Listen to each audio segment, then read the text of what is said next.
रायगड़ा जिला टिकरपड़ा गाँव में आज भोरु भोरु घटी जाइछि अभावनीय घटना।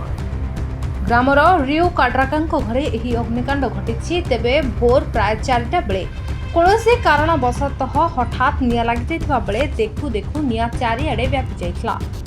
फल घरे रखा जाइथिबा आसबाबपत्र धान चाउल कांगुल लुगापटा और अन्य दैनिक व्यवहार सामग्री पोड़ी नष्ट हो जाइछि। अग्निकांड घटना पर स्थानीय लोक माने निया लिभाइबाकू चेष्टा करथिले। यहा परे खबर पाई रायगड़ अग्निशम बाहिनी घटनास्थल में पहुंची दीर्घ समय उद्यम पर निया को आयत्त करथिले। तेबे अग्निकांडर सठिक कारण स्पष्ट होई नथिबा बेले शॉर्ट सर्किट जोगु निया लागिथिबा संदेह करा जाउछि।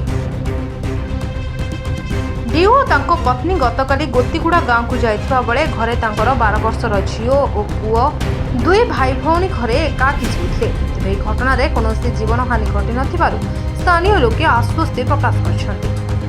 स्थानीय सरपंच तामारा और बिडिका खबर पाई टिकरपड़ा ग्राम को जाई क्षतिग्रस्त परिवार को भेटिबा सह सरकारी नियम प्रकार जहाँ सहायता मिलिबो से नै उद्यम करिथिलु बोली कहबा सह पीड़ित परिवार को आर्थिक सहायता प्रदान करथिले। तेबे ग्रामवासी पक्षर प्रति घर को 100 टंका लेखाएं चांदा आदाय कर 1 केजी चाउल ग्रहण कर जहाँ क्षतिग्रस्त रियो काड्राका परिवार को प्रशासन पक्षर क्षतिग्रस्त परिवार को सहायता जोगाई देबाकू दाबी होइछि।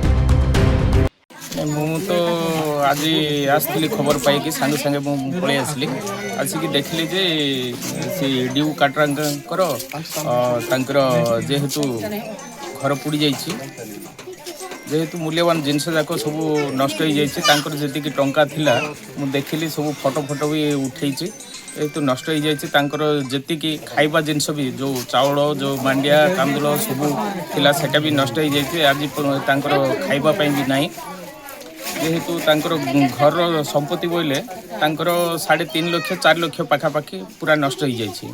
मुझे आमर वीडियो सार को भी मुझे तापरे मैडम को आमर आर्य मैडम को भी मुझे बोला था रियो काड्राकार राति 4टार निया लगगला तार 2 झील कि पुओ शोते डर को धूआं बाहर केमती कष्ट बाहर को पलाइले हेले सब कांदुल चाउल तापर फेरी लुगा पट्टा सब डॉक्यूमेंट तक सब पोड़ी जाइए आ किसी भी नाई तन साहाय्य आमको कौन दि जाऊ।